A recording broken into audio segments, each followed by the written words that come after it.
Welcome, everybody, to the Green Team of the Legendarium podcast. Today, we're doing Book 2 of The Faithful and the Fallen, Valour, spelled with an O-U, the real way. And with me today, I have Soulution Hey, everybody. and Eradandis. Hey, are we supposed to be talking in British accents then? We could give it a try. Yettibeats. We're still alive, unlike many of the characters in the series. And I guess to start off with, let's just give our non-spoiler thoughts. I'll start with Soulution, Book 2, Valour. Non-spoiler thoughts. Did it go up? Did it go down? Did it feel like a Book 2? What are your first instant reactions? I think this was a great book. This was really fun. It was different than the first one, obviously, because, well, it's book 2, but also just like the format of how the plot was structured and my expectations. And I really enjoyed my time with it. I mean, the plot was a little bit predictable at the end, but that's fine. Well, at the end of the first book, it's pretty much Gwynne shaking up the ball of characters and everyone kind of scatters. And now we have that prototypical, not going to spoilers, but everyone's kind of in flux. Yeah, the Wheel of Time method where, they got to converge. Okay, now, send them all over the place and see what happens. Yeah. Yeah, so that's like a comfort, kind of comfort fantasy thing that's pretty easily digestible and you know what you're getting. And yeah, we're used to it. Era, what about you? You were the first one to finish, so I'm going to assume that meant overall positive, but how was your experience in his second overall book ever? I genuinely liked the book. It was different than the first book. More, I hate using the word because I feel like it gets overused, but it was grittier. Like it was more brutal, there was more combat, more fighting, more death, more of all that. I'm probably the wrong person to ask because I'm usually a big fan of first books over second books. So I think for me, the book suffers some of the second book itis where he's trying to clarify some things or trying to set up the pieces for later on. So I think I felt some of the seams in the books a little bit more, kind of like the setups being done. Having said that, I really enjoyed the book. I thought it was great. I really enjoyed it. And there was one character in particular that I felt like he could just write an entire series just on that one character. So I enjoyed it overall.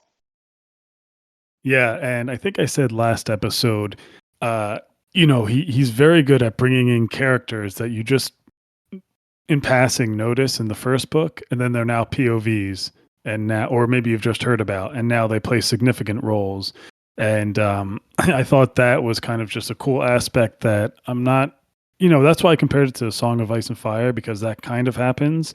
But this one felt a little quicker to that. And like Era said, there's characters who are minor that we did know about, but now are just literally like, honestly, co-anchoring the book. Exactly. No.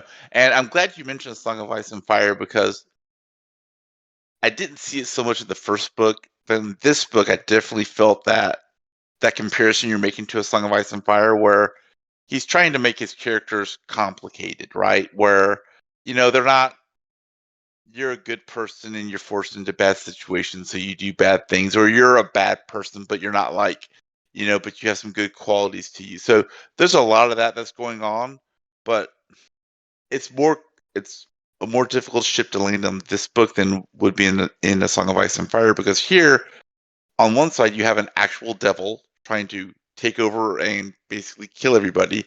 You have an absent god on the other who is supposed to be the good guy. So it's like you have to pick sides in a war of ultimate good and evil with people who are supposedly gray.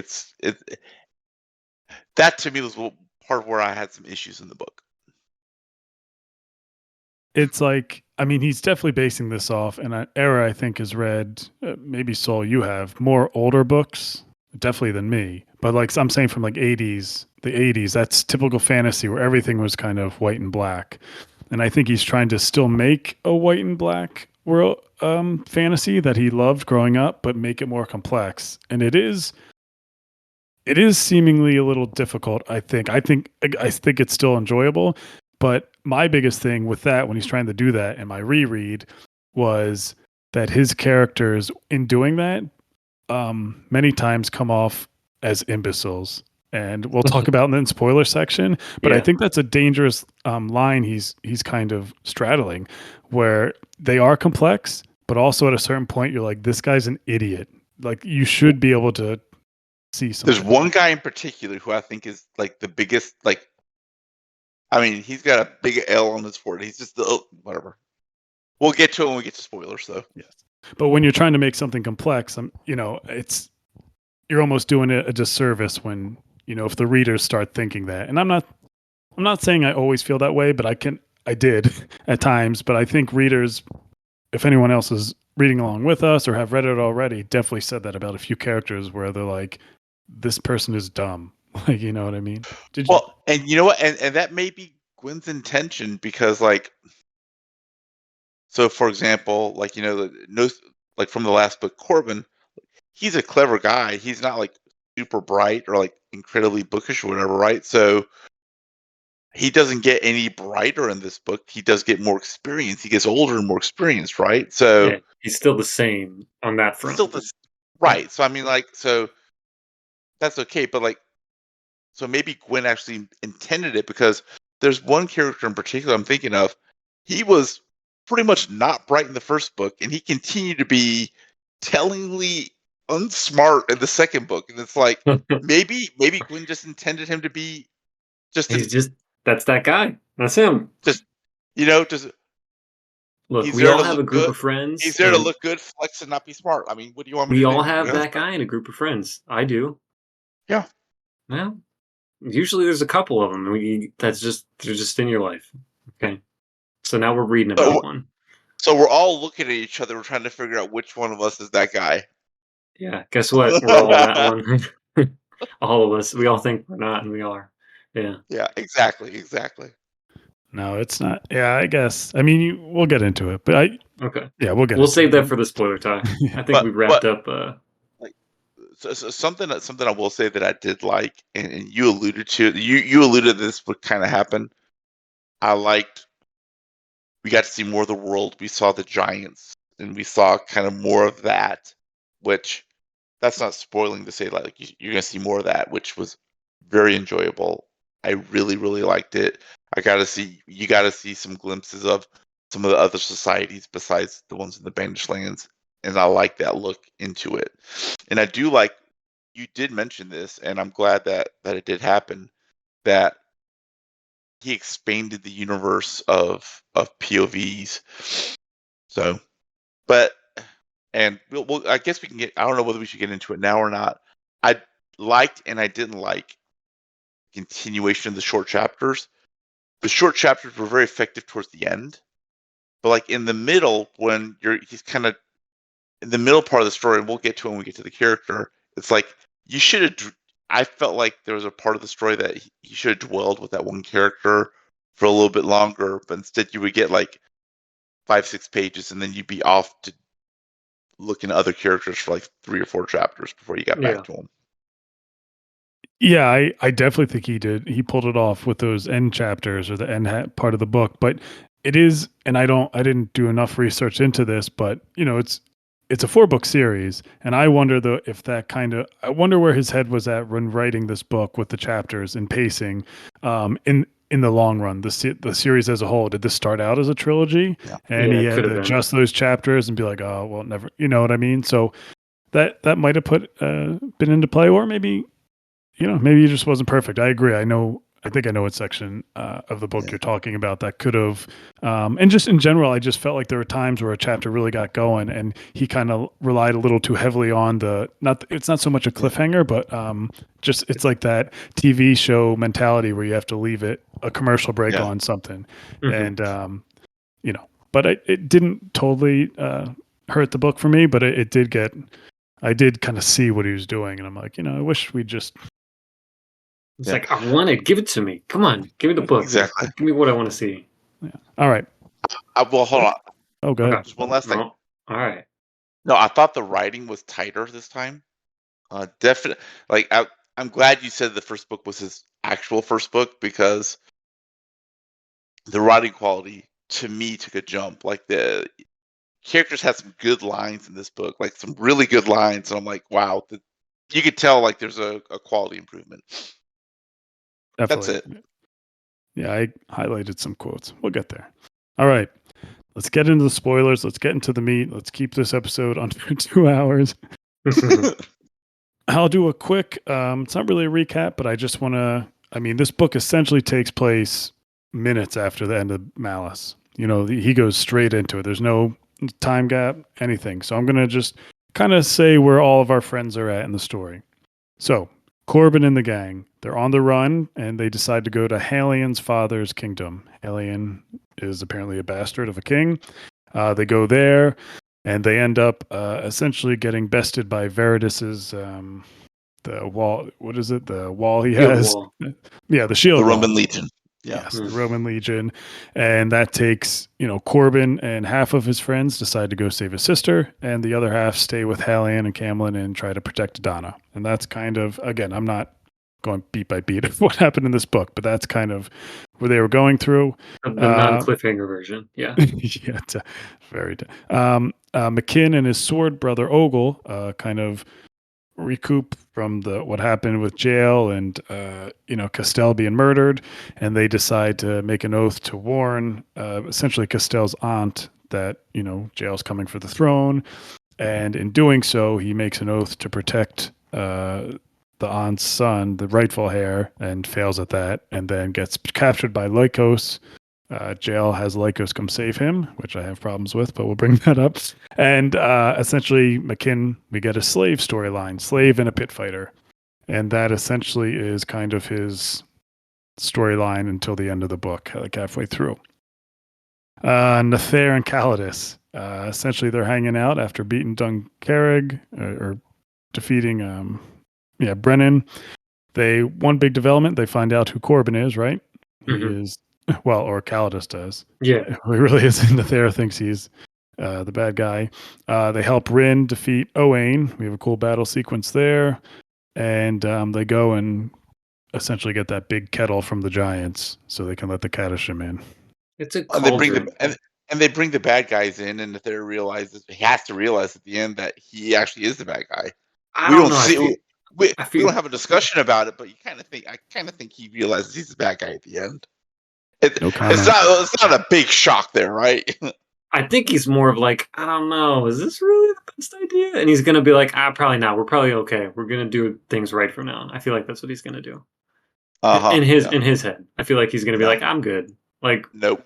We did a little bit of misstep. Nope. Okay, Nether is out of him and his blood brother, he is the stupid one. I know, but I think he's so stupid that he's not going to realize it. Oh no, Nether's going. We'll get to it. Okay, I'm sorry. All right, we'll save it. Sorry, continue the recap. We're running him. I'm sorry, Chet. No. I'm sorry. I almost called you Cheska. I'm so sorry. We're used to doing this to him. These are the minor ones. So Veridus goes around doing bad deeds for Nether, and essentially is just falling in love with Kerwin. I mean, is his deal, and not realizing what's in front of him and what he's doing. A new POV we have, Fideli, Aquilas's wife and Nether's mom. She tries to stop pit fighting essentially and fails because Lycos has a magical item that makes her do as he says, which is unsettling. And then we also meet Tukul, Gar's dad, and the 100, the Jihar, who are hiding out and waiting for the moment to protect Corbin. So that was a cool infusion. They go and find Corbin and save him. And then I guess we could bring up, we meet Coralyn, who is Halian's sister. She's one of Wraith's giant fighters and is Corbin's love interest, and also very close with Connell. That's a big surprise. What? That's shocking. What? And she joins the crew and helps Corbin and stuff. So and she doesn't like men. Oh my God! What? Yeah, the love. Yeah. It's a little heavy-handed. Yeah, it's a little heavy-handed. Yeah, not my favorite part of Gwynne's stories, the love interest. Anyway, so that's where we're at. We're gonna go by character by character POVs and kind of go through the story. And I feel like there's no other way to start other than with Corbin and Nether, because they're the yin and the yang, the bright star, and well, they both think they're the bright star. But let's talk there. And the first question I want to ask you guys, and you guys already touched on it, and I'm glad you already kind of dig deep in it. And we can go to Corbin too. Do you feel bad for Nether? Why would I feel bad for him? Yeah. At So the all end of right, this so book. this is a guy. If I just try to put my head into his head, this is a guy who thinks he's doing everything right. He just had a bad day. Okay, he had a bad day. Some extra people got murdered. He's used to murdering people, but it's not murdering. It's righteously killing his enemies. Maybe things got a little worse today. I think he's gonna pick up his bootstraps. He's gonna have a good day tomorrow, and I think that's what's gonna happen in the next book because there's no way people tricked him into thinking he's the Black Sun. No, he's the Bright Star. That's what I think Nether's thinking right now. Mm. Yeah. So, Era, I'm not saying throughout the whole book, but at the end of the book, when he's at that cauldron and he has that face, just dumbfounded face, did you feel bad for him? Did I feel bad for him? Yep. No. But Okay, no, he's no, no. thinking. So, That's good. right. That's good. So did I feel bad for him? The answer is no, but it's because I never had a connection or sympathy to Nether in the first place. Like, I never thought for example, if this had been Corbin, who we'd formed a connection to and had some like, oh, I want to see this guy succeed, and then you see him, oh my goodness, I'm actually the Black Sun, not the Bright Star. Yes, I would have felt bad for somebody like that. I never had that connection with Nether because Nether had always been too prideful, too manipulative, had killed his dad already in the first book. Was Allegedly. already Oh Allegedly. yeah, yeah, allegedly. Yeah. like Okay. some random person like walked in and like whatever. So, um, he was always an ends justify the means kind of guy. So, I mean, so at the end of the day, do I feel bad for him? No. He faced somebody who was better at the game than he was. And he's been playing people the entire book and he didn't realize he was getting played. And I think that's what happened at the end of the second book. So, do I feel bad for him? No, but I think that's more because of who he was as a person. Yeah, I mean, it's the right answer. I thought it was interesting because in the moment when he kind of, the view Corbin looks at Nether staring at the cauldron, like really in shock. It's just a shocked face. I did feel empathy. I felt like, oh man, and like you said, he has been manipulated. I'm not saying everything he did wasn't awful and terrible. And it snapped back where I was like, actually, he's still responsible for his actions. And I feel more bad for Corbin's father and his Nether's father in reality when you think about it. But in that moment, I was surprised that I was like, yeah, this is just a young dude who got manipulated by literally one of Athra's main followers. When you think about it, So actually, when you say that, but it made me feel very little, if any, empathy for Nether. But at that moment, it gave me a glimmer of empathy for Veritas.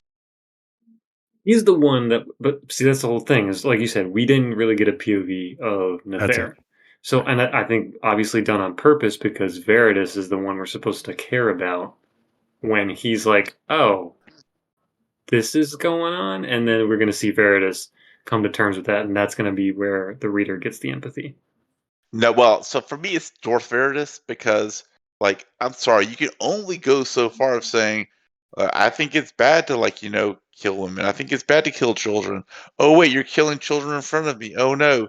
Stop. That is wrong. Oh, no. And he doesn't actually do anything. Oh, Nether says I shouldn't do anything. I'll sit there and not do anything. That's where I think that may have been what Yeti you were talking about someone being an imbecile. At some point, you just have to accept someone's just dumb. And that to Well, me is Veritas. yeah, I mean, we can stick on this topic actually because this is a big crux of it is that these characters I think are idiotic. And I mean, the main person I was talking about was, yes, Veritas, but definitely Nether. I mean, him too. I mean, there's the writing on the wall, and even honestly, and you might push back on this, honestly, Corbin too.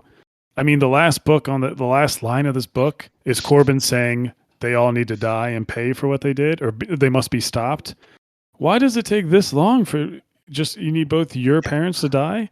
Okay, I wait. So honestly think he and the way he realizes he's or they tell him that he's the bright star, and I just felt it, he's not as dumb as the other two, but I was also like, come on, dude.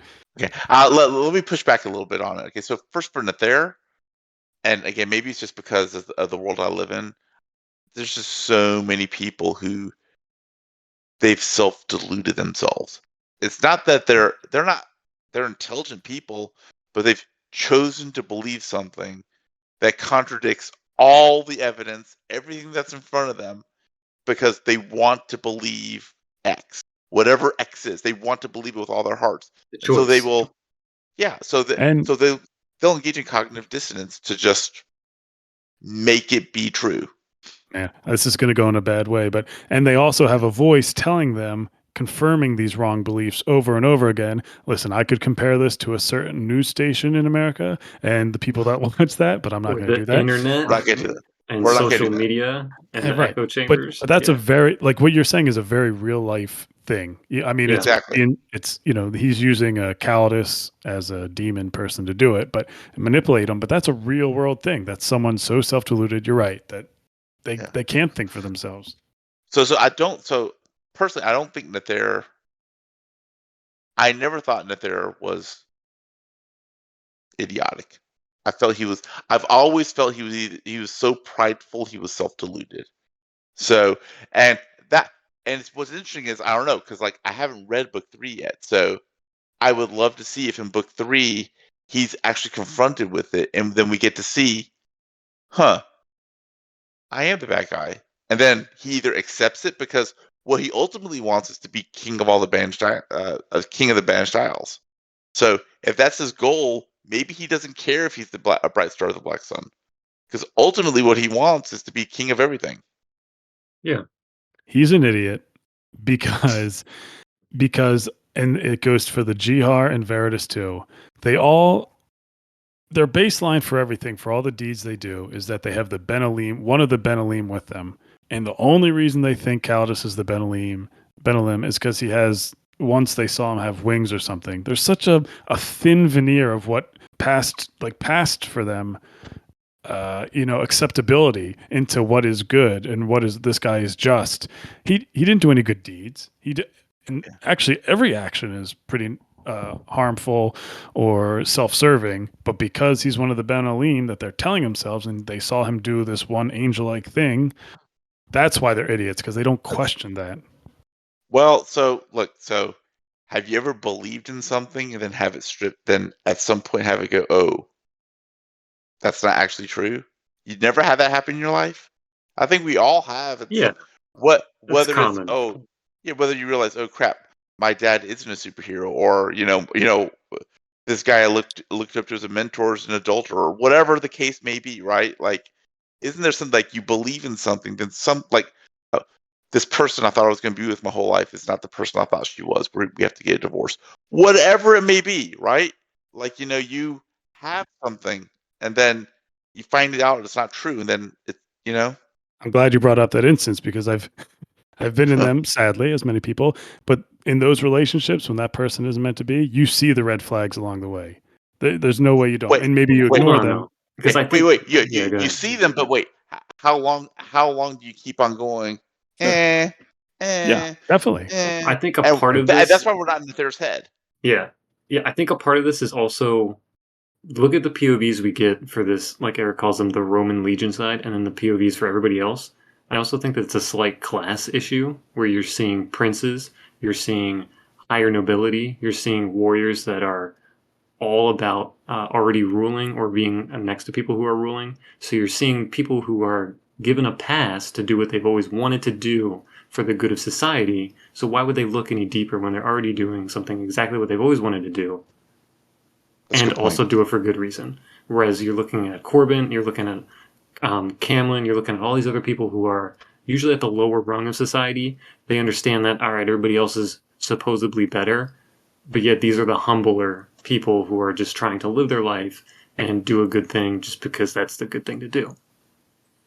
That's a good point. I didn't even put that together. I'm thinking of all those people on the dark side, so to speak, and that like jail. And we don't have POVs, but they're all people who kind of highborn and easily, not easily manipulated, but always think because of their status, they have a right to something. They have a right to. Well, it's interesting. So I would put like there's different camps for the bad guy side. So for me, there's Calidus who look. I find Calidus refreshing in that he's like a competent bad guy. Like that. That's what I find refreshing. Like, More than he's competent. actually He's a mastermind, this guy. I right. like that. Like, I like him as like a bad guy. He's cool. Everything goes I like, right. yeah, I like the fact that, like, look, the good guys are going to have to earn it because Calidus is just going to throw this one away, right? No, yeah, he's not going to fumble. And Yeah. I, yeah. Honestly, Go Mike ahead. Kyle looks like he's playing checkers versus this guy. It's like, come I on, dude. agree. No, I agree. I'm like, okay, so wait, so Astaroth gets like literally like the smartest like fallen angel possible, and then like what Elion goes like, well, hell, he's not there, so there's well, I guess what they play tiddlywinks and figure, oh yeah, you Michael, you're gonna go. So, I mean, Everyone who we picked to lead is dying and getting overthrown. It's like, man, you're just doing a terrible job. But yeah, yeah. no, but Cal. So look, I like so Cal just like I like him for the fact that to your point, he's a mastermind, and then you have the group that's like that they're actively on Calidus' side, and I would put that's like the Evanus, was it Rin, yeah. like Uthes. Lycos, even if he doesn't really Yeah. know it. I mean, he's active. Like so those are like the bad guys, right? And then you have Nether, who's like a dupe, right? Right. I Yeah. mean, and then so you have those Same with people. Veritas. Right. I wouldn't even call Veritas a dupe. Veritas is just I would. They just Yeah, like I would. Soul, okay. because Soul Dupe. said they didn't. I think they described him like that in book one. They always said he was very loyal. He wasn't the smartest of the brothers, but his loyalty and his essentially the valor he has. Yeah, That's he was his always biggest. the blend of both brothers. Not the smart one, but not the fighter, but he could do a little bit of both and mostly loyal. That's how they always describe Loyal. him. Yeah. Well, and then the last group is going to be the ones who are forced to help. Like they know what's going on, but they're forced to help. And I'm thinking of Alcyon when I say that. Ooh, Yeah. love me. Yeah, some he Alcyon. has to. Man, I am so glad I called out Alcyon on the first book. Man, I love that guy. I love. Is he gonna get it? man. Are we gonna be able to talk about him, or is this now the time for him? Bring it up. Let's Yeah. do it. Well. Okay, Yeah. I really like him with Suin. Like just seeing him, obviously being like, all right, he's tagging along. He's trying to do a little bit of good. Like he'll actually protect her because he recognizes her. So I thought it was interesting to see that and to just get more to root for him. I like that when one. they're like she's with him and as a prisoner it's like super cold out and she's like, I can't feel my toes, and he's like, did you try wiggling them? And she's like, thanks. Great advice. Appreciate it. Yeah, great advice. I just love the fact that I like the fact that giants aren't monolithic. Like Alcyon is clearly quote a good guy. Like he's not. He's obviously being forced by Calidus to do what he needs to do, right? I mean, they don't come out and say it, but obviously, like he says, watch out, like don't let him get a hair of Corbin, like then things will go really bad, and then you see what happens then with the Dell. We already see exactly. We see Right. mind control, well, not mind control, but we see body control already, Right. and will control. I also like that they have their own subcultures where they have their own prejudices against other different types of giants. They're not all just one big happy family. You know what I mean? They have their own history between giants and their own kind of, it's a like race that. of people. It's a culture. It's a good world building. Yeah. That's just how you want to create a world that's interesting. And speaking of, it's like we don't get a lot of screen time with him, but there's the trader giant Ulthus. Yeah, we got decent. Yeah, he was in the first book. He was in like the very first scene of Malice. Yeah, so what I liked about him as we kind of get a little bit more into him is like he's kind of, I mean, he may be physically brave, but he's a moral coward. And I love that what I love is that we actually get the screen time like with him to realize, oh, like he's weak as hell. Like he's a morally weak person, and Right. I like that it actually gets developed. He's scared. He reminded me, you brought it up, Era, where there's different categories of bad guys. And for me, he's one of the ones that I think he's fearful. And in that fear, he believes that them not doing something one way means they're going to lose. So he'd rather, he essentially he wants to use the weapons that they have and the cauldron and stuff. And so in doing that, in that fear and believing, no, this is the only way we're going to survive, we have to use that, and I have to betray you, because he didn't want to. When at the very end of the book, he did not want to betray her. He hesitated until that bird, which don't get me started on those birds. It's that's where I think it's moral cowardice, because I think he It wanted is. to betray her, because what he ultimately wants is power, and he's just trying to make himself. Oh, she's I don't know forcing about me to that. do this. Oh no! Oh, you're making me take my gun out and shoot you. So I really don't want to do it. I mean, yeah. I don't think that. I think you're right in a sense. He wants the power, and he wants, in a sense, to do it. He wants to kill the one giant and get her out of the way because he doesn't agree with what she's doing. But he also clearly, it's not so easy for him to do that. I mean, he has a history and a love for his people, and he was stalled. He even turned. He said, no, I'll just talk to her instead. I'll try to reason with her." It wasn't until he was outed by that stupid raven, great raven, I guess, that he was a bad guy. So, but again, that's the complexity that I think Gwynne's going for. He's trying to make that character complex instead of just an evil traitor, just a guy who's just like, you know what I mean? Yeah, it's funny because you also talk about like mustache twirlers, like Jail or whatever.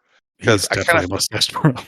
well, I was Yeah. about to say, and Lycos didn't start off that way in Valor, but like by the end of Valor, I'm kind of like, you're growing that little bit of a mustache. Like, I mean, Oh, he was 100%. Like, yeah, once you get the like the 5th time he messes with Fidel. Fidel. Yeah, well, Castell, honestly. That's when I was like, Yeah. all right, we're getting like some serious just Oh, jail. I'm a supervillain for this rest of this book. And I was like, all right.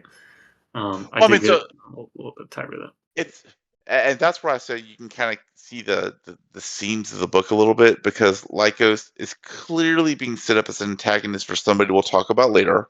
I Mhm. mean, he's clearly being set up to be that person. So we get to spend a whole bunch of time of him being just like self-serving and just like hedonistic and just it's just it was a little bit too much. That's all. He was like a villain in a movie from the 80s. Sure. Yeah. Yeah, that's a good description. I'll try to sway. I'm going to keep it with that topic, but I'm going to sway to Corbin in a way. So Okay. I Well, think didn't we originally start with Corin and Nether, and we went up Nether. on all this super It's all sides? good. No, I'm it's so all good. sorry. He said Corbin and Nether, so we just Yeah. chose Nether. So Well, so Yeah, we're okay. talking about, because I'm always interested. I'm interested in the dynamic between those two and the differences, and essentially not so much the leadership, but what the two groups, the two sides, the big differences. And I think as we were talking about the villains, some of them are just mustache twirly. Some don't know they're being turned into villains. Some have their own motivations, which I actually think Rin is pretty cool, because you can tell her she captures Corbin because he's pretty much like insurance. She likes knowledge. She's not totally with Nether, and that's kind of the downfall of, in any of these fantasy books, the bad side, that they're all eventually out for themselves. Whereas you go to Corbin's side, and he's only bringing more and more people to him because of his virtues, because of his decisions. I mean, one of the big things with Corbin in this book, I think that was kind of an impact making moment, was when he kind of decides, I'm not going to do whatever this prophecy says I'm going to do. I'm not going to go to the 100 and hide out. My Adana needs me. I made an oath to her. I'm going to see this through. Or my sister is missing, and I've just found out she's alive. I'm going to deviate and find my sister because she's family. And even though it would put me at risk, and I'm the chosen one to save the world, this is more important. She's my family. And I think those moments, characters kind of rally around that. yeah, I would, if you don't mind. So there's two things, and then Sure. one. So the reason he's the Bright Star is because he doesn't go straight to the 100. He's the Bright Star because he demonstrates loyalty and valor and bravery and all that. I think that's message one that Gwynn's sending. Absolutely. And then the second thing, which I'm going to pick up on something Soul said in the first book, Corbin's stubborn as hell. He's just incredibly stubborn. And so I don't give a hoot if it's Michael, King of the Benelin, or or my Or sister. I'm going to do what I want to do, and f you otherwise. Li- That's kind of Corbin's yeah, entire attitude. He's nicer about it, but that's his right, attitude. right. No, So he had a whole line. what you call being stupid, Yeah, he's stubborn to a fault, and yeah, he never lets up being stubborn. yeah. Well, he had a whole line with basically what you're saying when he finally realizes he's like basically the bright star. The Jahar of the 100 are all with him, and he's like, "You guys can come with me, I guess, if you want to risk your life, but I'm doing this." So like, I ain't doing anything you want to say, but if you want to come with me, it's cool, I guess. Okay, I'll let you. I'll allow it. And I'm like, all right, this guy is just gonna go up and do exactly what he wants. Well, It was great. and what I appreciate about that is because there was a definite contrast with those good guys because you have Michael kind of going, Hmm. dude, you were totally screwing this up, right? And Yeah, Gar's like, dude, you gotta listen to he's an actual angel. Why aren't you listening to him? This is stupid. And then you have Gar's father, Chuckle, going, I kind of like I like that I like your attitude, but it's like yeah. He's I'll like, all follow right, where you. It's he's like got it's all spunk, right. kid. Spunk. Yeah, you got a pair on you, buddy. I like that. So so Yeah, I like that contrast. right. But a lot of characters feel that way. You see that over and over again. Camlin comes to that realization. yeah. Corlin sees that too. She's like, I kind of like that attitude about him. And you guys say stubborn, and it definitely is, but it's not a selfish stubborn. He's like, I'm not doing this because, I want it that way. He feels this is the right thing to do. He feels like that's what I told someone I would do. Well, do you remember when we discussed in book one how like I said Nether's kind of like representative of the Roman legions, and Corbin's representative of like the old Celtic qualities? Well, what are the Right. old Celtic qualities? Truth, honor, loyalty, courage. I mean, and Corbin is like the representation of all those qualities. The embodiment of all of them. Exactly. Yeah. Yeah, I mean, it's funny because I don't have too much else on Corbin because he's the main character and he's like that typical, kind of. He's the one you root for. Yeah, I mean, I always find those characters be the least interesting, and I actually think Corbin is interesting in this book. But for me, it's always, again, I always get more psyched about the characters around him, the people around him, and things So like that. the two things the one thing in particular I did not like about the Corbin story was that whole thing where he was captured and was in Rin's castle and everything. I mean, the plot armor on him was so thick that it choked me, right? I'm like, okay, either this is the part where I was like, either spend more time there, like spend more time there and develop it and give them a reason to not just cut his throat because it was pretty thin. And somehow, even when at the very end when they're like, kill him, I mean, and then Connell not doing it for the flimsiest of reasons is just, to me, the plot armor was too thick on the well, character, I and it was think just very noticeable. I'll agree with the plot armor because we all know he wasn't going to die. The Yeah, main issue that I think you probably had with it was a timing issue. Gwynne was like for that probably 50 pages, maybe 100 pages, he was trying to get the timing right to where everything was happening at once, and I don't feel like he was getting it. And that's what kind of annoyed yeah. me with that. And not so much that, all right, yeah, I knew he wasn't going to die, but if he had timed it a little bit better with how he did his scenes and changed them around, and I think it would have been more of a, oh, as soon as this was happening, this also was happening, and explain why Yeah. they got there in the nick of time.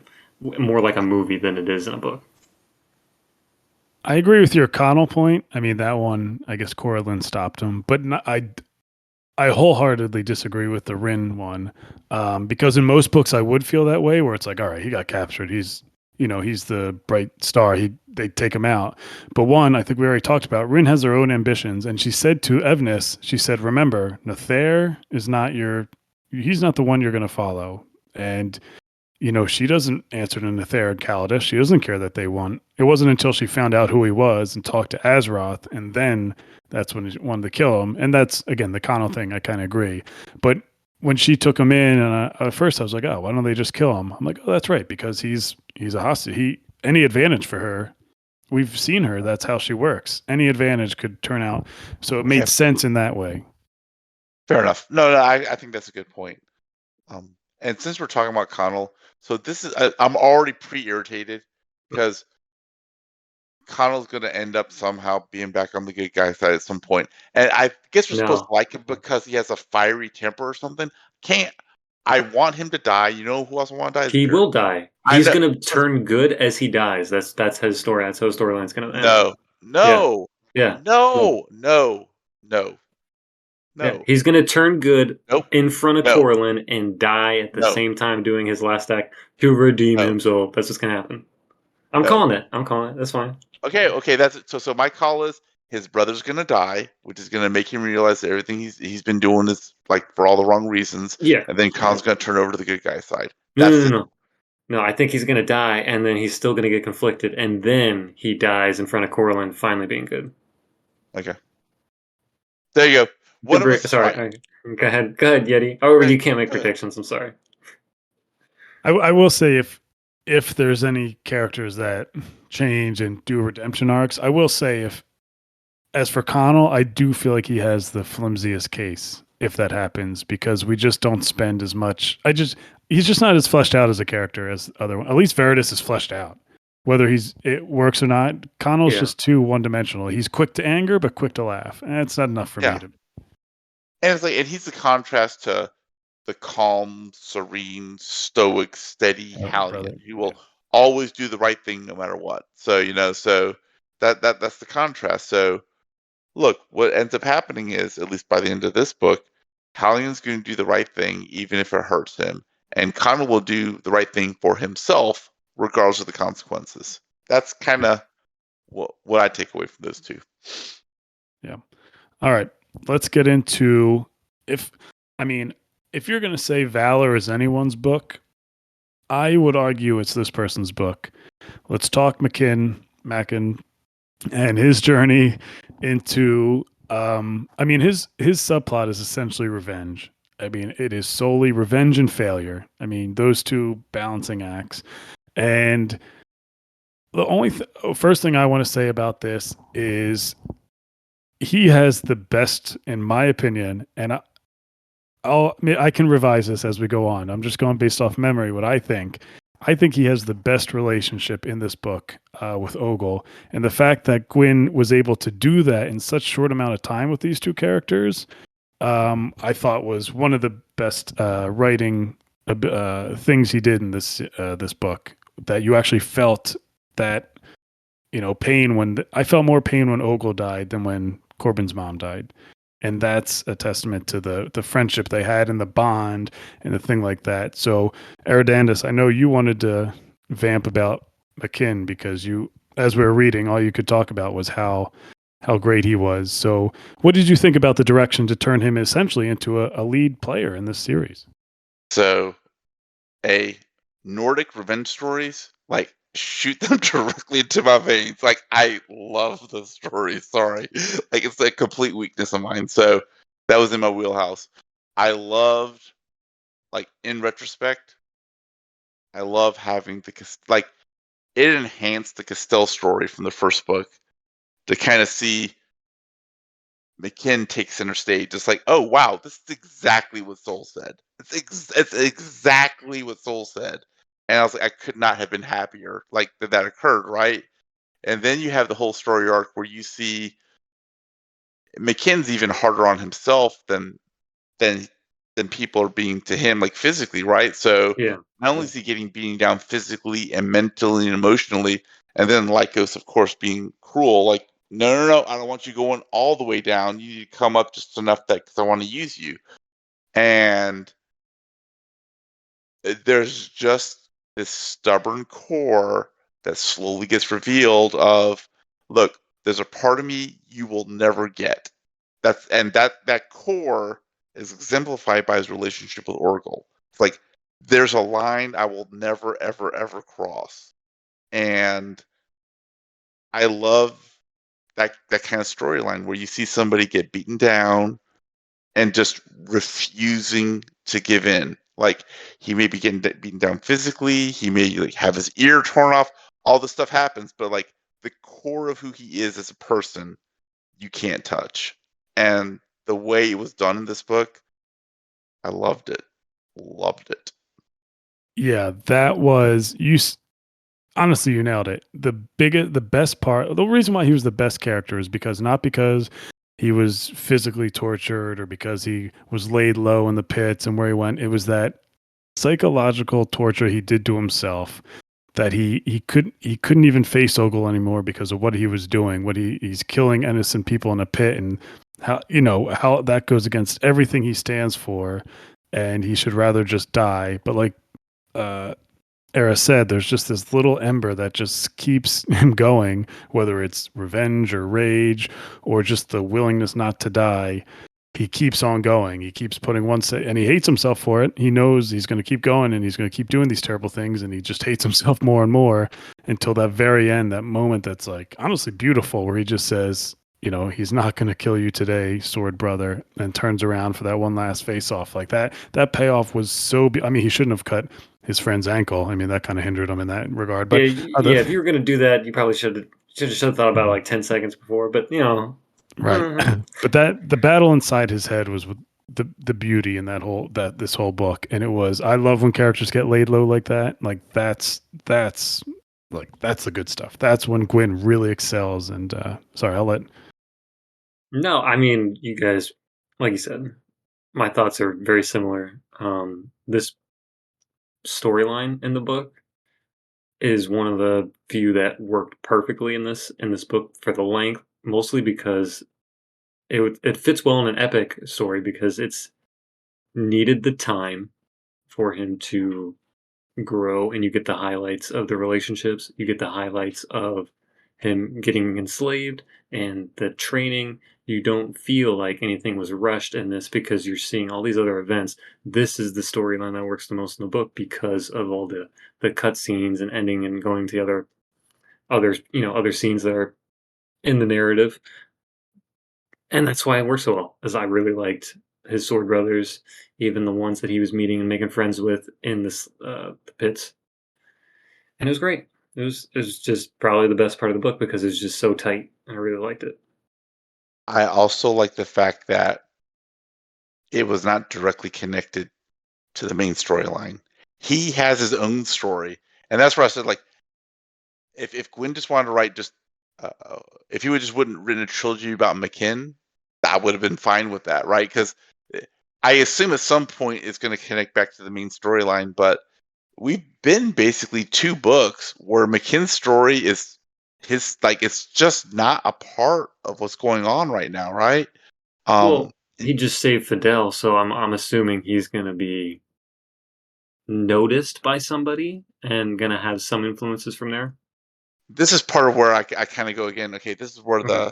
I see the seams of the story, and it kind of But so obviously, Lycos did some pretty gross stuff with Fidel, and at the end of this book, like it's McKinn and Fidel kind of escaping. So whether they get a romantic relationship, something's going to happen where there's some bond between McKinn and Fidel.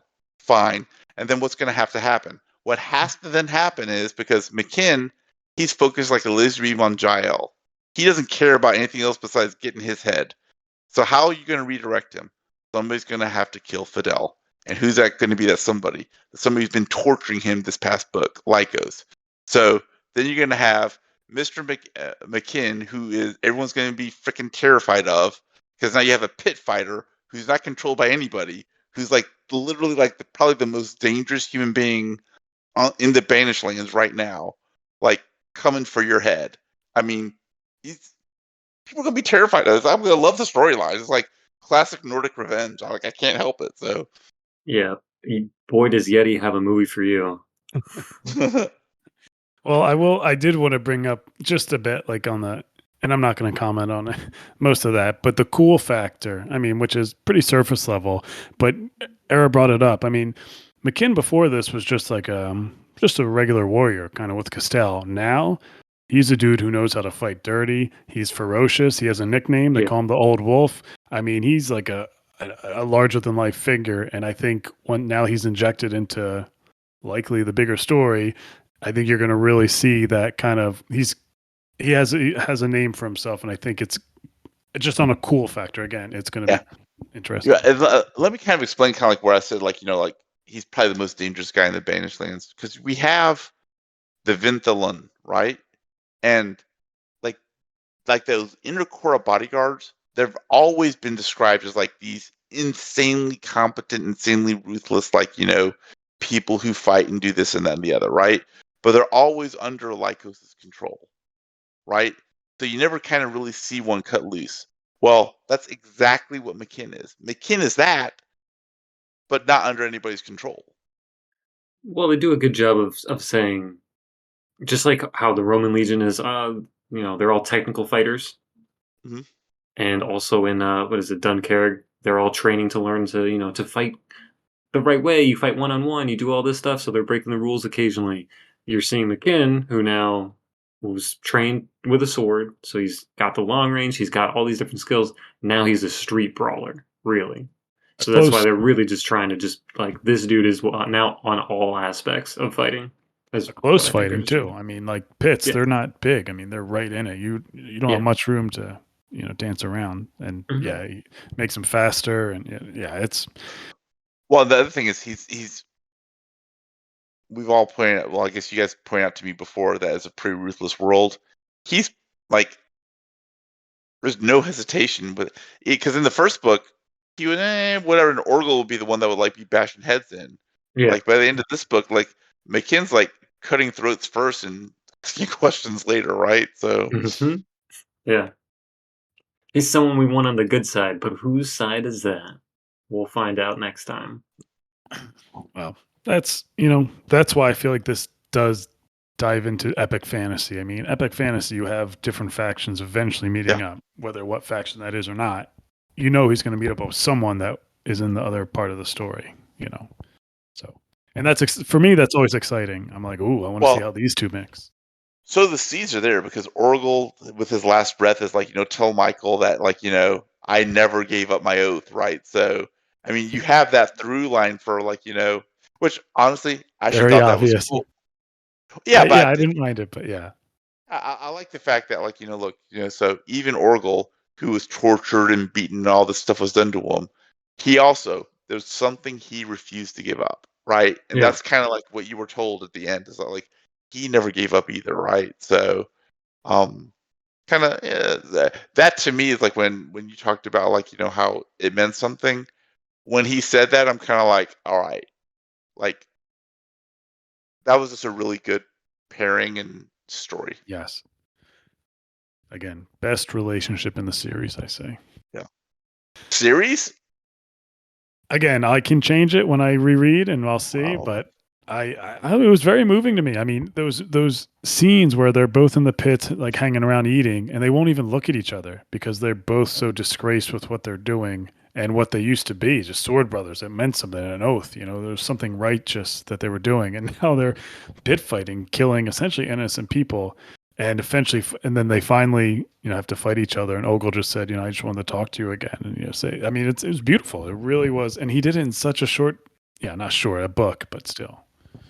Yeah, but you know what? Like, it's funny because, like, for me, in terms of like relationships and stuff, and they don't spend a lot of time on it. But like, I love Corbin's relationship with Dath and Oral.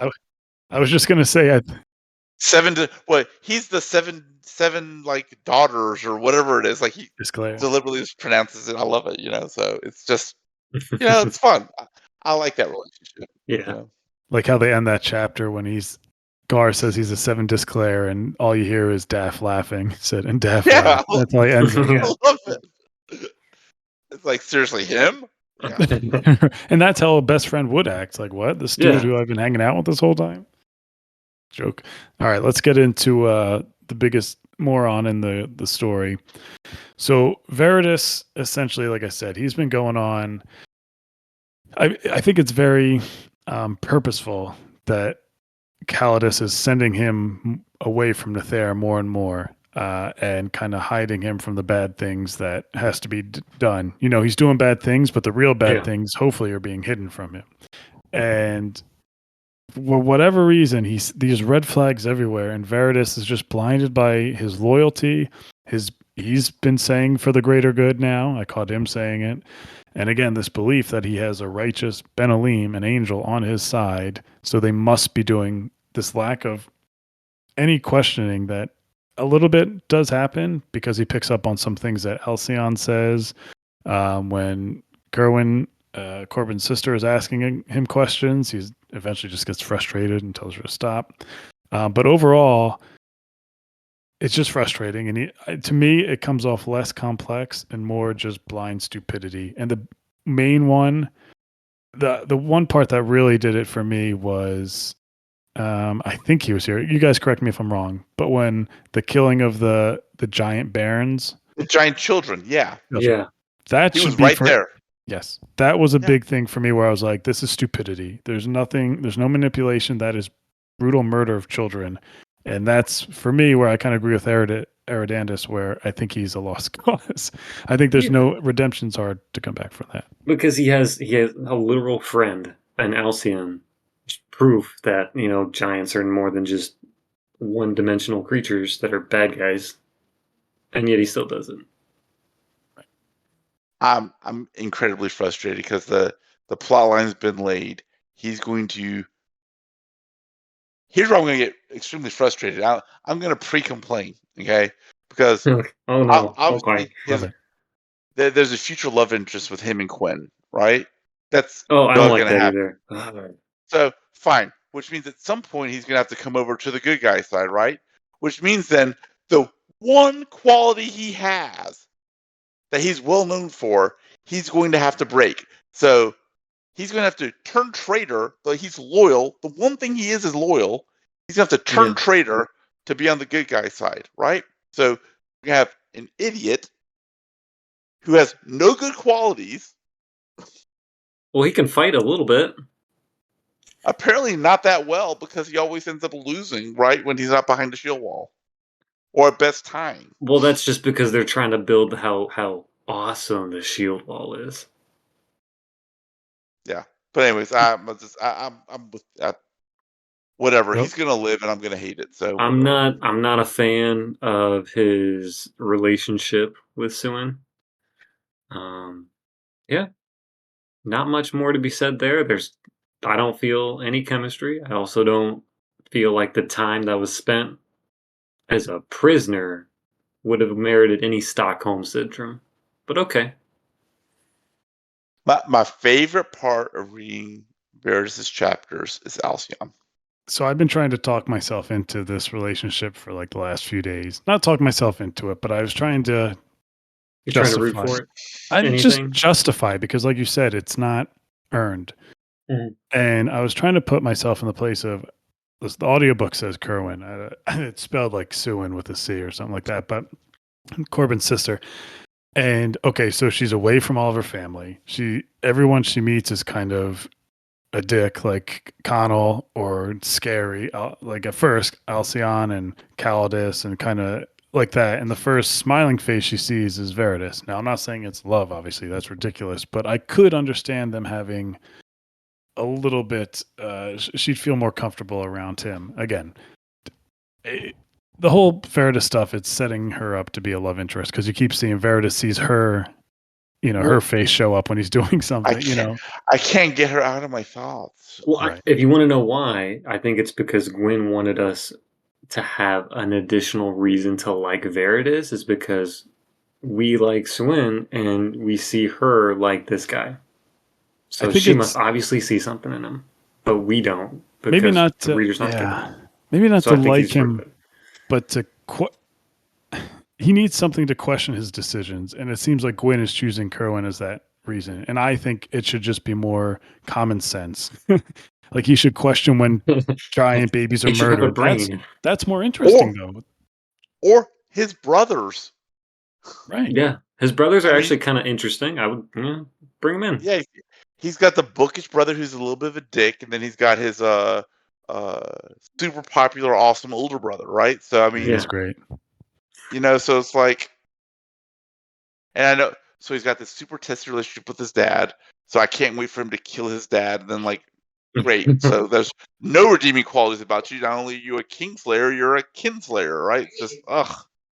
So, anyways, sorry. I'm just It just seems like a boring path he's taking that down, and yeah. like a typical path where he's trying to differentiate himself from other adventure fantasy or typical fantasy, where that just seems like something we've seen before, and it's kind of a cop out. It's like, okay, now he's supposed to change his ways because of a prisoner he's known for, who he kind of likes a little bit. I mean, who knows? I mean, falling I, in love I for the would first time happens, but I would have preferred for him to be more of a willing participant in Aether's plans and then change.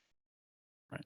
You know, I would because at least there's a redemption arc to be had that way. I mean, Veritas is basically a good guy. He just happens to be who chose the wrong side, and he's a little bit not smart enough to figure out that he's on the wrong side, right? Despite the obvious clues Yeah. of dead children in his path, right? I mean, I don't know, you know. But all right. You gotta admit, it is kind of funny. Like it's like watching a comedy where they're just like, it's like the Three Stooges, where it's like they're doing something stupid, but you still enjoy watching it a little bit. I'm kind of in that Yeah. point with Veritas. I'm like, all right, you dummy, what are you gonna do now? You're like, well, that was a good idea, right? I'm like, no, but all right, what are you gonna do next? That's what it feels like. We're getting to that point. I, I just want a chance of talking to there. He's my bestie forever, who I haven't seen in like 2.5 years. Like whatever it was. Yeah. It's like, oh, but these evil pirates, they're cool. They're with us. We're fine. Look at them. They're helping us out. They're giving us ferry rides. Remember, you got to keep your word in Nether. Oh yeah, no, I'm super loyal to Nether. Yeah, I mean, it's. I'm sorry. Yeah. Sorry, we He keep is not my going. cup of tea. Yeah, Yeah. I'm good. I'm good on Veritas.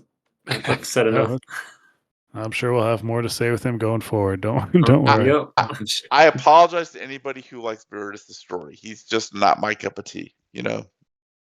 I do in theory. That's what's frustrating, is the idea of someone who's loyal to this person who we initially thought was good, but continuously does these evil, terrible things. And that should be interesting to confront those as a human being with empathy. Should be like, wait a second, but he's not doing. He's just blindly keeps going, and the only thing where he does question it is when he meets a girl, and he's like, "Well, Yeah. I see her face," and that's a cop out. That's not interesting to me. I had high hopes. He was the guy who I said was the Lancelot of the story.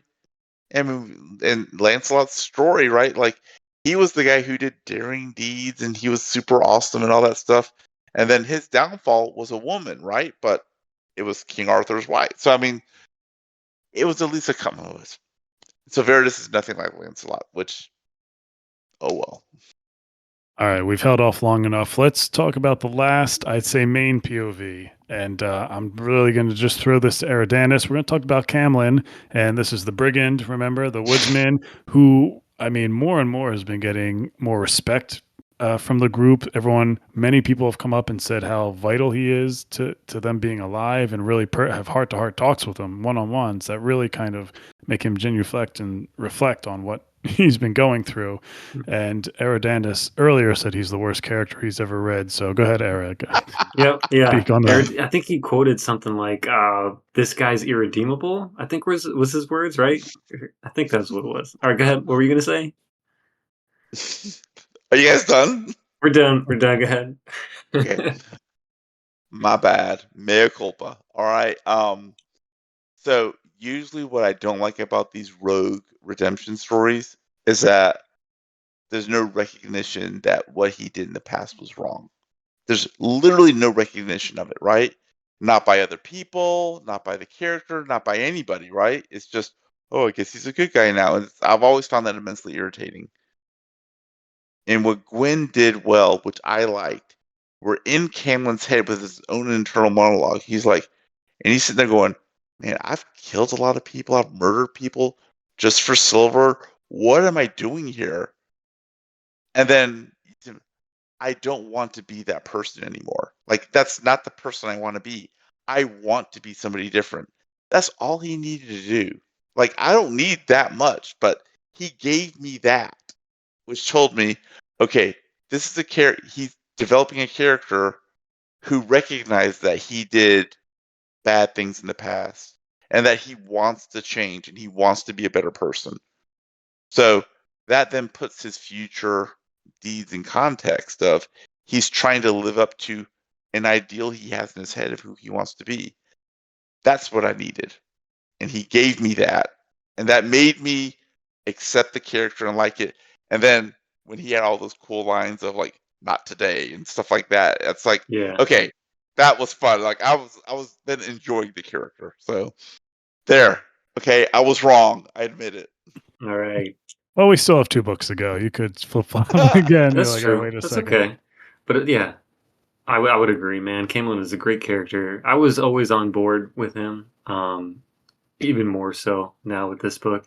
It's the little moments that I really like when he helped Dath. Dath had just lost his father. Just the little stuff. He's like, I think this kid needs to have an activity that feels included, but also help him out. Like he knew what this kid needed as as the mentor to the mentee, and just there's a bunch of little stuff like that throughout the entire book. Like you said, where they went to him for advice because even nonverbal, he was there for the crew, and he was obviously helpful and trying to make amends for his past.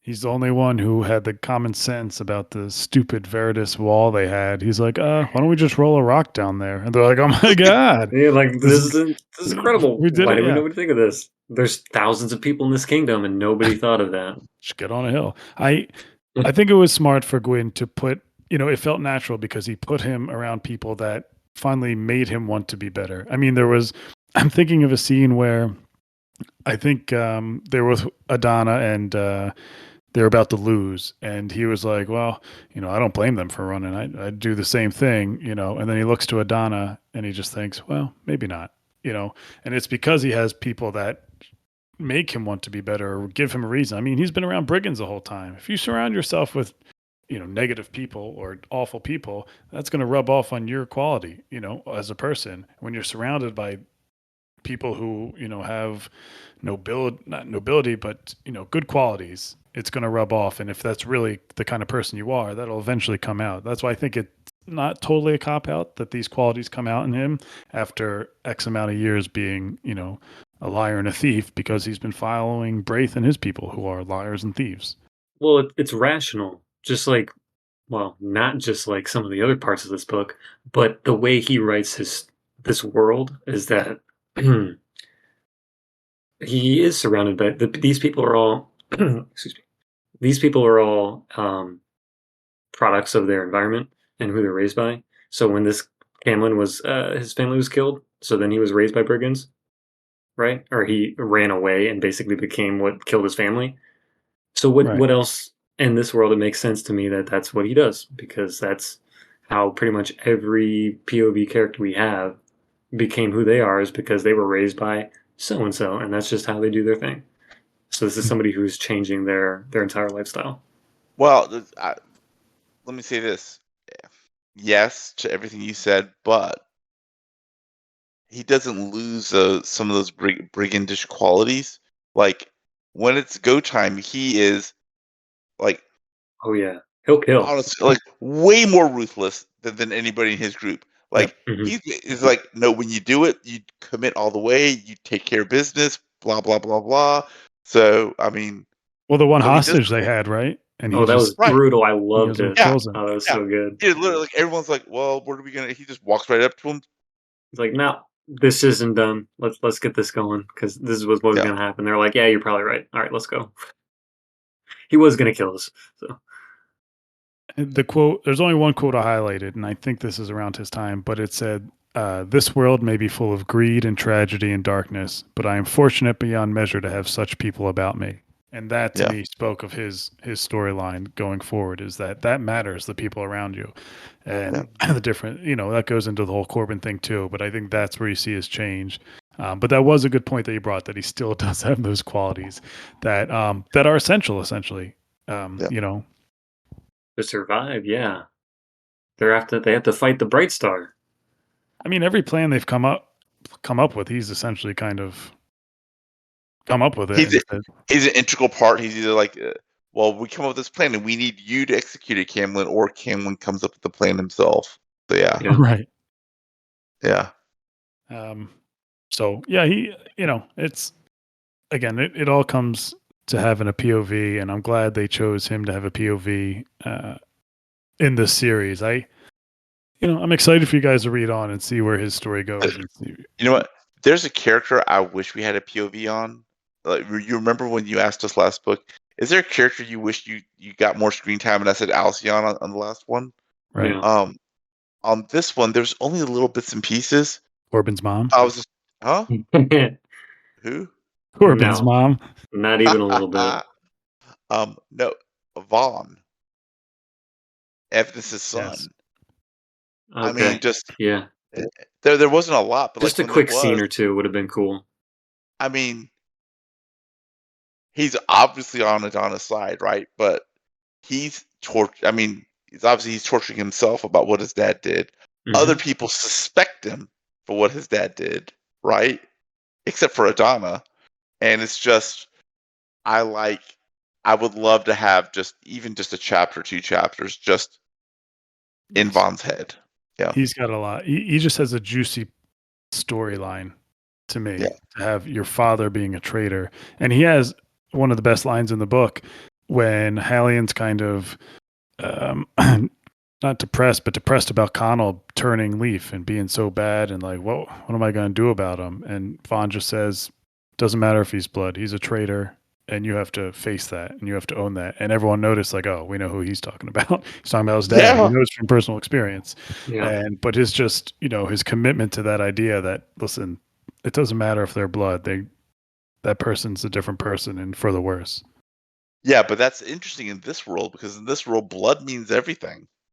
Yeah, exactly. It means that's why I think, like you said, having him as a POV would be really meaty. I mean, because it's such a hard, I mean, it's almost unbelievable that he would turn on his father like so quickly, like he did.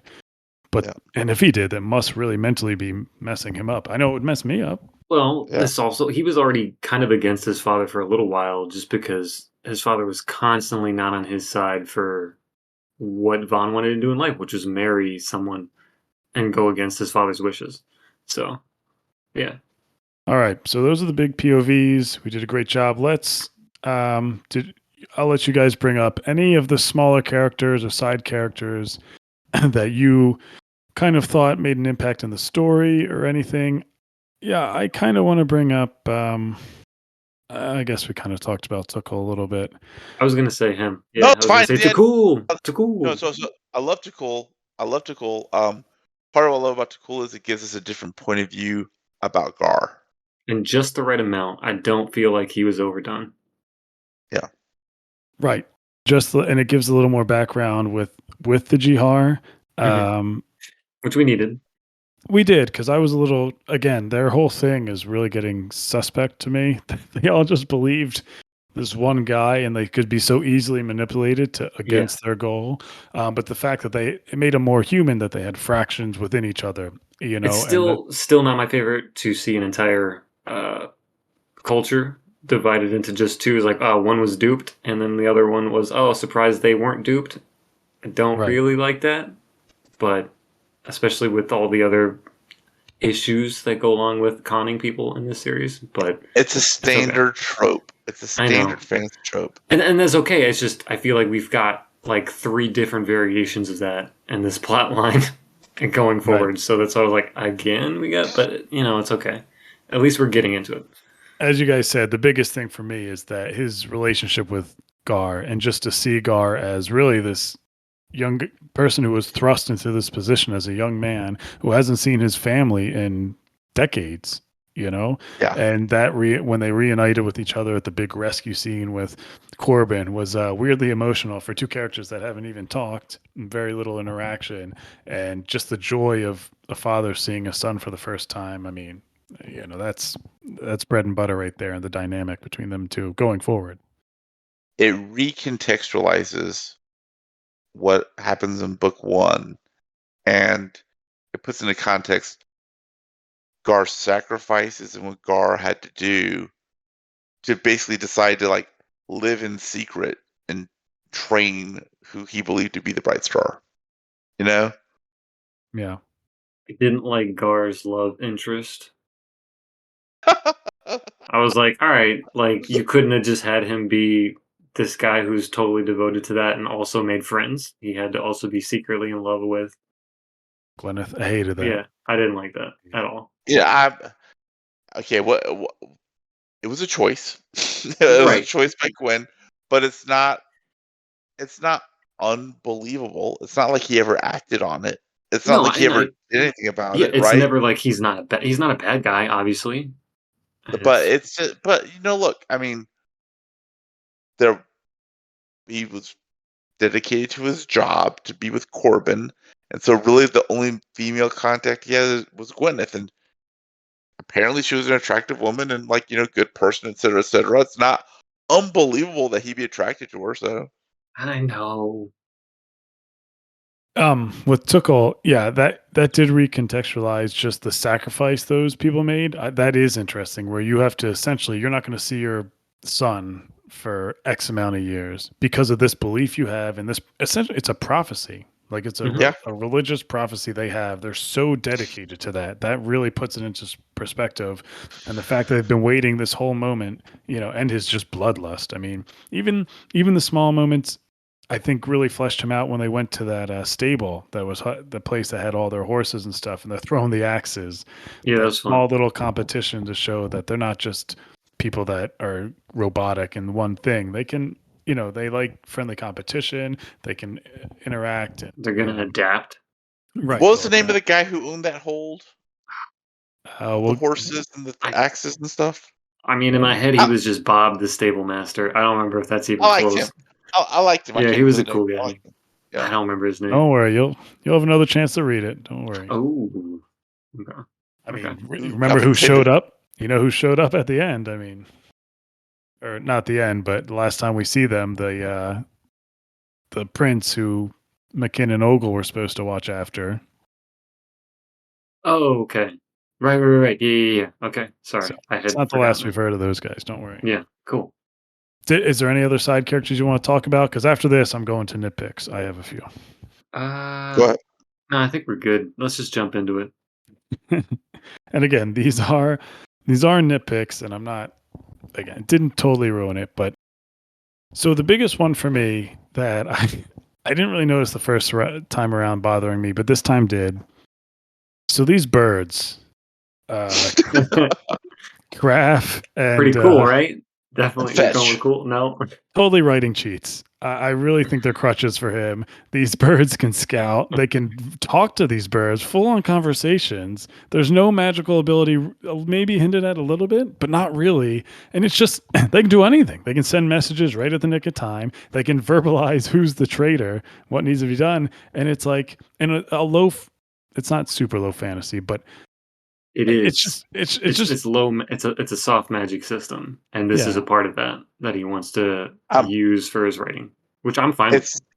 it's elementalist. They're an elementalist. Ow. Yeah, you have I, literal demon if you and angel side. You like so you Are have the the two birds, Odin are ravens. the birds real birds? if you What are they? Yeah, if you want to call it a convenient plot hole, I will 100% agree with you. I do. You're right. I will agree with you on that. On the other hand, I'm sitting there going, the good guys have talking birds. The bad guys have demons coming from a cauldron to like inhabit master warriors to whatever. I think the scales are balanced. Okay. yeah. I'm not bothered by this at I'm all. glad you brought I that think up. you're alone. I'm Okay, glad you brought that's the that up. next one. Okay, So it's all the same thing. It's he has these things that fit the story that make it convenient. Again, it fits seamlessly because the plot moves and it's like, oh, this happens in time. But the traveling in this series, these Vin Thalen, they show up. How long does it take to get anywhere in ships? Just apparently whenever they need them. Like jail's on the edge of defeat. Well, guess who's sailing it to here? The Vin Thalen from No. anywhere. Really, No. really. So here. So yes, the plot armor is very thick. I won't deny that. But what I we've been given enough hints with Calidus, and Calidus has ways to communicate with this person and that person. So right. Calidus is the equivalent of the birds for the good guy side. So I'm more willing to accept that what you're talking about because I'm making a presumption that there's a little bit of the Calidus mastermind going on, directing traffic and having things end up where they're at. So that was my presumption, at least. Yeah, at least Yeah, with there were Calidus. enough hints, I think, of Yeah. Calidus doing that it didn't really bother me. He has the blood magic, right? That he can Yeah, talk to. yeah. And I mean, look, and I think we've been given plenty of hints that, like, to your point before of chess and checkers, Calidus is no joke. I mean, he's legit. He's smart and ruthless, and Gwynne is writing an antagonist who is no apparent weaknesses with Calidus so far. Like Lycos is a borderline alcohol. He's going to be an alcoholic. I mean, he's drinking like a fish already in this book, right? You know. Yeah. Nether is like, Borderline. so prideful he can't, like, like see whatever. He self dilutes himself and everything. Giles, like a coward, right? I mean, the list goes on and on and on. Like, all these other people that Calidus has surrounded himself with have all these frailties. He doesn't seem to have any Yeah. that we know of, right? I Yeah, mean, we'll see. I feel like we'll get a lot more into him, obviously, but All right, I'll let that one go. The birds, I'm not giving you. That's ridiculous. There's no explanation why they can have full on conversations. Two of them it's now. a soft magic system, okay? You have cauldrons that summon demon like the axes like that's just the problem with soft magic systems. You got to give them some leeway. It's not a hard magic system with hard rules that But you is it can apply magic? to. Do they say it's Okay, wait. magic, or is it just? Yeah, bird? I thought elemental. there was something about They're that. elementals. Yeah. They're elementals. That's what he Birds are? says in the first book. He says they're elementals. Now, mind you, look, I will agree with you. I think it is ridiculous, but I look at it. Have you guys read The Black Company?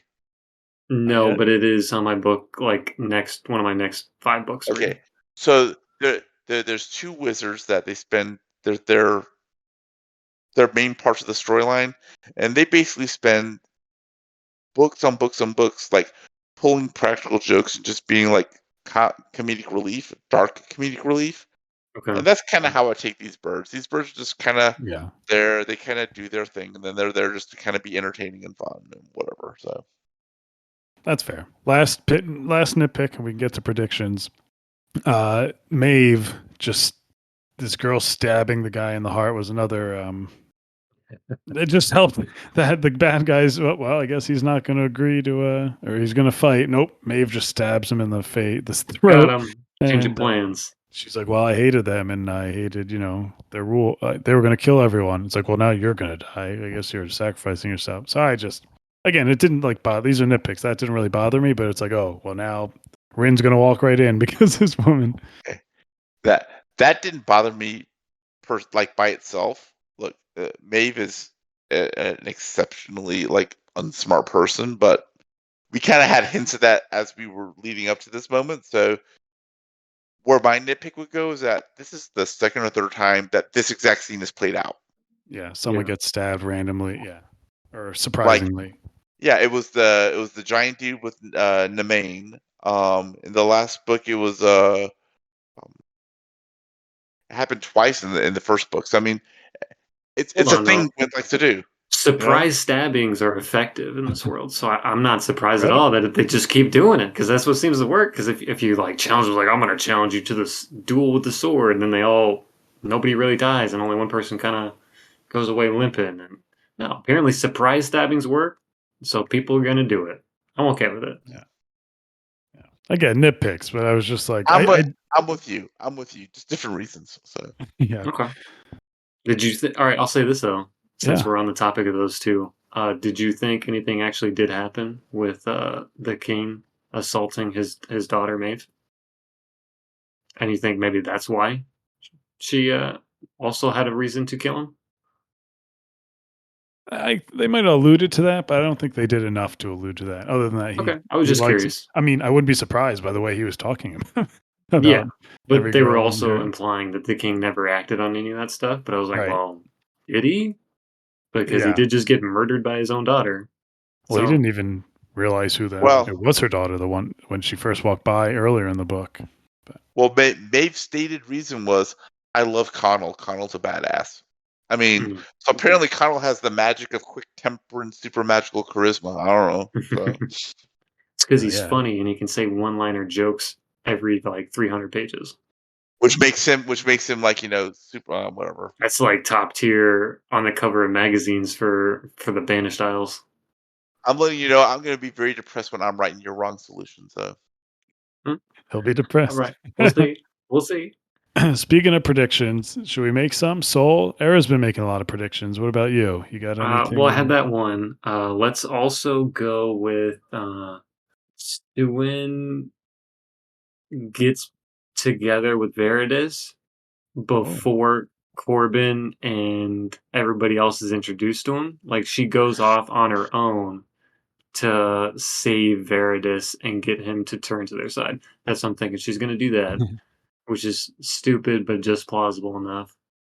Lycos obviously comes back. I think Lycos coming back this book in disguise with a must. That's it. He's coming back in disguise, and then another surprise stabbing. Okay, those are my predictions because they seem to work. Surprise stabbings work.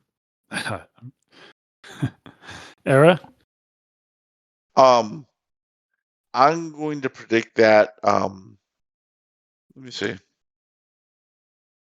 No, you're not allowed to think. You're not allowed to have any more time than I had. Okay. Well, one of the good guys' sides, and by sides I mean so it's either McKin or the Corbin group is going to get access to one of the cool magical items and be able to use them.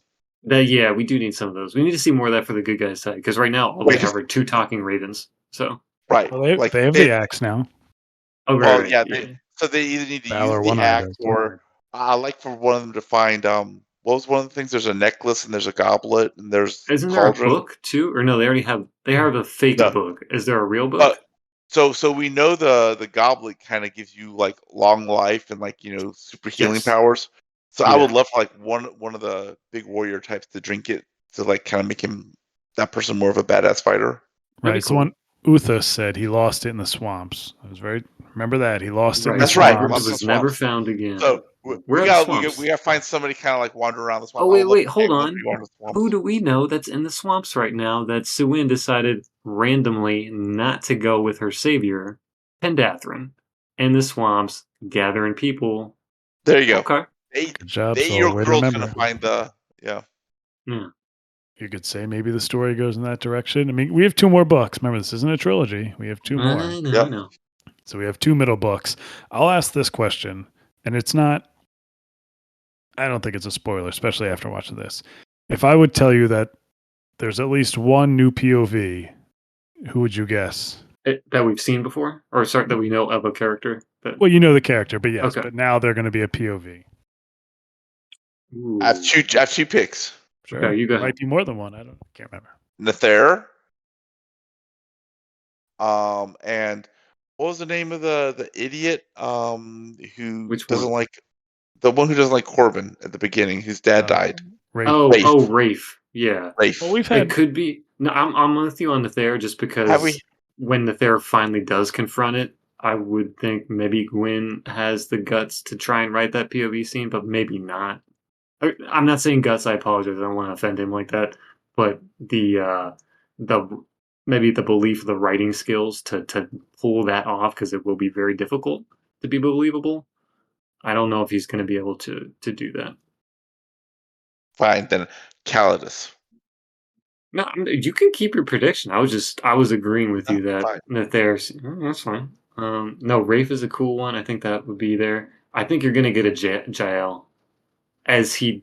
You're gonna get a Jael to make him like Lycos, where he's an extra supervillain, and then McKin's gonna kill him. And I'm trying not to curse.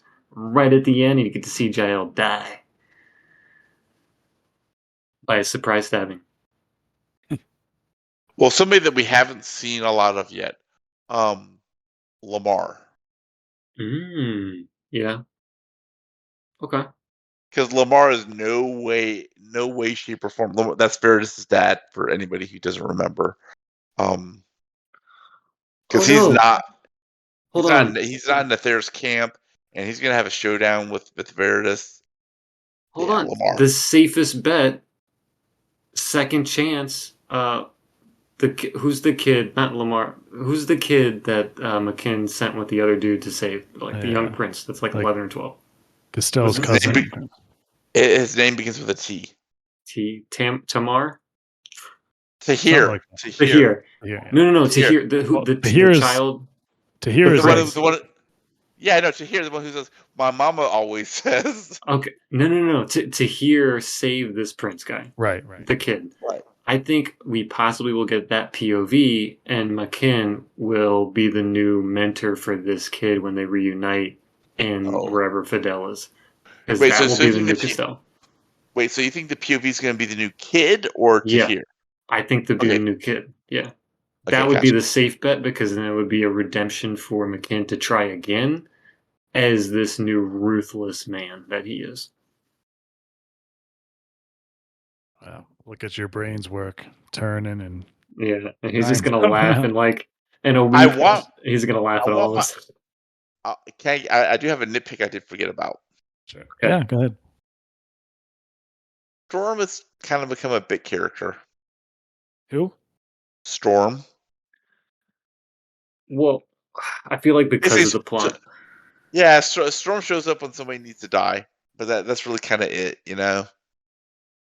It's a superpower. She is a part of the soft magic system. That there's Yeah. this white wolf that's massive. That's like the size Yeah. of a horse. Well, and I'm not a huge animal companion person, but Gwen did a good job of developing the animal companionship with Storm. Mhm. Corbin and Storm, like they had a relationship, and that's just kind of presumed and active going forward. There's like no separate time with them. All right. I agree with you. I want more Storm though, because I'm invested and I want more. I do have a final nitpick that I did remember, and I almost put Oh. it in earlier. It's Corbin and his stupid wolf pelts. Now, I'm not saying the idea is stupid, just the presentation of the idea, treating us like, oh, what's he gonna do? What's this guy who's been thinking about wolfskins gonna do with wolfskins? It's like, well, what else are you gonna do with them? You're gonna wear them. And it just reminded me of like another series that's a sci-fi fantasy by Pierce Brown with Oh, certain yeah, parts, yeah. and I was just like, okay, all Me too, right, yeah. so that's all. Just a very minor nitpick that just like I just kind of rolled my eyes a little bit. I was like, all right, let's get to it. Let's get to it. No, I agree. That reminded me of that book too, and they both come off corny in my eyes. Both Yeah. of those things, but Yeah. all right, we did it, guys. We hit it all. Yeah, and on to the next one. I think you'll be impressed with books 3 and 4, or not. I hope there's more nitpicks, and we'll all just disagree. That would be fun too. So It's ruined, so I'm expecting like it to go really, really badly for the good guys. Well, the first one was Malice, and I loved how. Well, okay, yeah, his dad died at the end. Never mind, but still, like I loved the journey we went through with that one. It's pretty good. yeah, Ruin would kind of make you think that things are gonna get worse before they get better. Hold on now, though. Is it still ruin? What about the English version of that word? Is there an extra O in there? Or ruin? Okay. Just making sure Eric gets the correct copy so that he feels validated in his reading choices. All right. So thank you guys for listening. Go to the Legendarium Discord. Come hang out with us. Very positive place. All the negativity is in the DMs. That's where that right. Oh no, that doesn't happen either. Yeah, we keep it PG friendly, and don't worry. Anything else is like you said, in the DMs. You can DM us at any time. But just I really like I like how diverse that community is and how much reading everyone is doing and different types of reading, and it's just interesting to hear everyone different opinions and thoughts on all these types of books. So it's really cool for me. Hey, thanks to Craig, the Legendarium host, for letting him play in our sandbox or his sandbox, and it's ours now. Sorry, Craig. Yeah, we don't share sand here. It's coarse, it's gritty, it's irritating, it's everywhere. Thanks to Horizon Brave for setting this whole thing up, and the song by Jingle Punk, I think, is the person. Lactic Damages by Galactic Jingle Damage. Punks. There you go. hopefully I nailed it. All right.